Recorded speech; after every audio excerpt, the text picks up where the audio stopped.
change gears and just start with questions today? How about that? If we do that.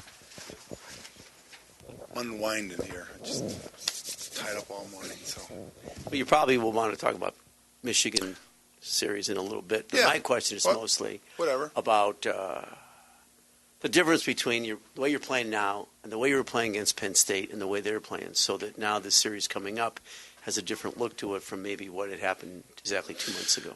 Well, Penn State, I think they're playing, based on what I've seen, very similar to how they were playing when we last saw them.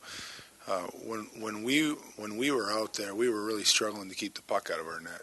I mean, pucks just went in way too easy and never gave us a chance to develop any rhythm at all. I thought, for good parts of our game weren't too bad, but we would shoot ourselves in our own foot by giving up some easy goals and playing from behind, And on the road, where you allow the crowd to help the team build momentum, that didn't make it any easier. So hopefully our game is continuing to evolve where from a consistency basis defensively, we've been playing way more consistent than we were playing at that time.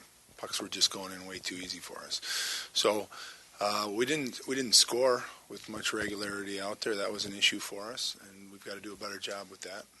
I think we're creating more scoring opportunities again, which is a positive thing. But they're a team that's difficult to generate scoring opportunities because of the way they kind of swarm you. So, it's been interesting over the past 3 weeks. We've had to kind of prepare in different ways for the different looks of the three teams that we played. And not that those, Ohio State was the first time that we played them this year, but both Penn State and what we've seen so far is very similar to what we saw before, and the same in the case with Michigan. We only saw them a few weeks before. But those two teams play a different style of game. Mm-hmm. I think from a defensive perspective, they play differently. They play differently in how they're structured in their own end. They back check differently. I think offensively they go about it in different ways.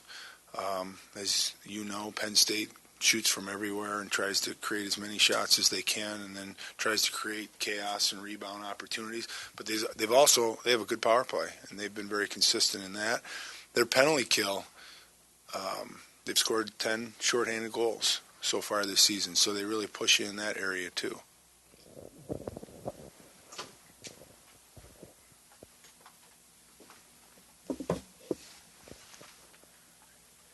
Coach Joe Cox given, or awarded, I should say, Big Ten's third star of the week. What is it about his game that has been such an asset to this team and to your program? His relentless desire to compete. He's just relentless. And he has very few off days, let alone off games, let alone off shifts, because he just competes so hard. So he's got a terrific mental toughness. He pushes guys to play hard every day. Like, you go watch him in practice today, and he'll be pushing everybody around him. He just gets right in your space. That's just the way he plays, and he's always played like that since he was a little guy. And so he brings it every night. And not to say every night he gets the kind of results he wants, but his mental approach to playing prepares him to play hard every night and be consistent in effort. And that gives you a chance every time you step on the ice to make an impact. And just following up, how does that translate to his success on your penalty kill unit? You guys have a very good penalty kill unit, and Joe Cox certainly a big part of that. Well, he takes a lot of pride in it. Just like creating an offense, it takes a certain level of intelligence, and when you're killing penalties, it takes and good defensive play. It takes good intelligence as well.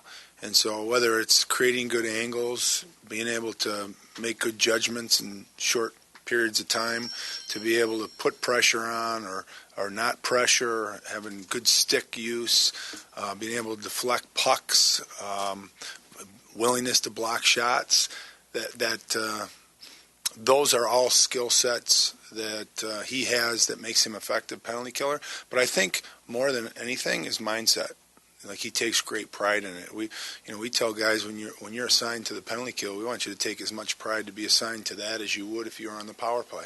But you don't get points very frequently to be able to reward yourself or get rewarded for your effort on the power play or on the penalty kill. You have to take pride in your penalty kill efficiency rate, which is a group number, and he does. Barnesy, can you grab me a water, please? Thank you. Tom, when you look at the past weekend against Michigan, you guys actually put some pucks on the net. And that had been a struggle for the last couple months. How much did you see that as a difference in getting that win and playing some competitive hockey? And what kind of things have you done differently to try and generate a little more? Well, we're trying to do actually just create a focus because it's still not anywhere near my satisfaction. I'll give you an example. I thought we didn't play a very good period on Saturday night, and yet 2 shifts into the second period, we could have been up 2-1. We hit goalposts on 2-on-1s. So we had a number of 2-on-1s in the Michigan series.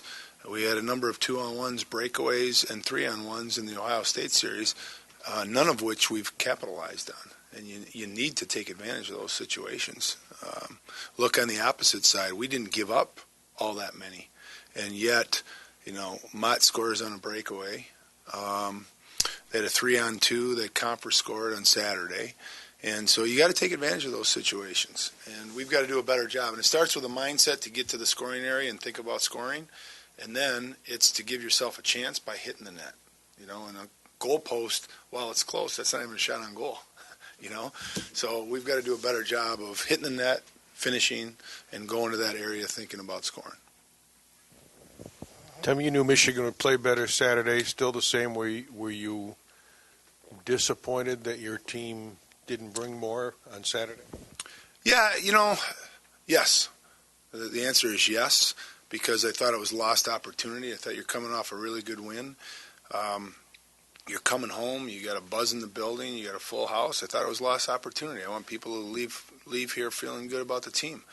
And, I thought there were a number of guys who brought it, but not everybody, not enough to win against a good team. And so, if 6 or 7 guys aren't ready or don't bring enough game, that impacts your team. We don't have enough depth to overcome that, and that's what disappointed me, because I can tell you there were guys who did bring it, but you got to have the majority of your group, a large majority of your group, to be able to win against good teams. Plus, it's a 6-period weekend. You can't sit back and. This team hasn't earned the right to feel good after one win, right? Absolutely, and I don't think we played.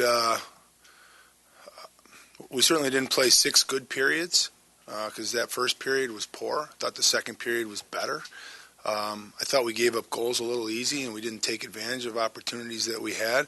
We still played a lot of good hockey on the weekend, but I don't want guys to grow comfortable with winning a game when there's 2 games to be played. You got to process it, understand it. That was a big stage guys played on Friday night. I think it was a great experience for our guys individually. I think it was a good experience for our team because I thought we played hard. I thought we played well, and I thought we deserved to win the game. The game could have went either way, but us winning the game, I thought we deserved what we got. At the same time, you want to build on that. And the next night, to start the game with all those elements, already played on a big stage in that environment, you want to have that expectation. And for whatever reason, we've got to figure out how to make sure everybody has that same mindset. On the brighter side, the last 5, starting with the U.S. National Development game, have been better than what you had seen the last month before that. Way better. Yeah, not a little better, but way better. A lot more consistency. And I would say that not to make excuses, but we've been rotating essentially 5 defensemen, and so that second night, I didn't think our game was good enough up front, because I thought Friday night we did a good job of maintaining a lot of offensive zone time, so you didn't have as much pressure on your defense. So the minutes they played didn't have the same level of demand on Friday night that they did on Saturday night, and we have to do a better job managing that, given that we're kind of rotating 5 guys. But over that period of time, the games that you're talking about, we've been essentially rotating 5 and spotting a 6th, and we're kind of growing into it, which I think is a better place than we were in the front half of the year. So finding consistency in our lineup, though, is still been a challenge. It's been a challenge all year, getting the kind of performance up and down our lineup that we need. And Friday night, we had very consistent performance up and down our lineup, and we needed it. We needed 4 lines to be able to play, and we got it. We needed our defensemen to be able to do that throughout the lineup, and we got it. And we need that consistency every game to continue to get better. And in these 5 that you're referring to, I think that's been an important part of it. That said, 4 weekends left. How do you bottle that from Friday night and prevent a Saturday night from happening again? Well, that's a great question, and I've got some ideas on our approach if we get into that.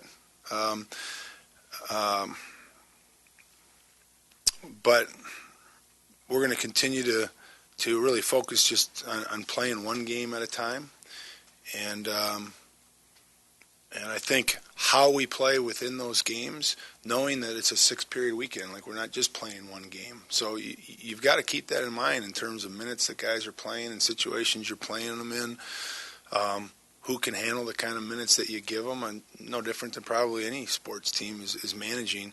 But for us, each weekend's 6 periods. We're trying to be good for 6 periods, but we got to approach it 1 period at a time, and that's no different than we've been doing. So that's how we'll approach Penn State, knowing that they're playing well, they're having a good season. They're going to come in here hungry. They built some confidence winning on the road at Minnesota, and we know they're hard to play against.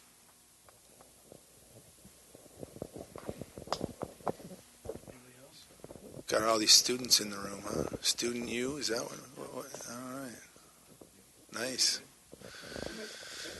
Okay, you guys, have a good day. Like that green sweater.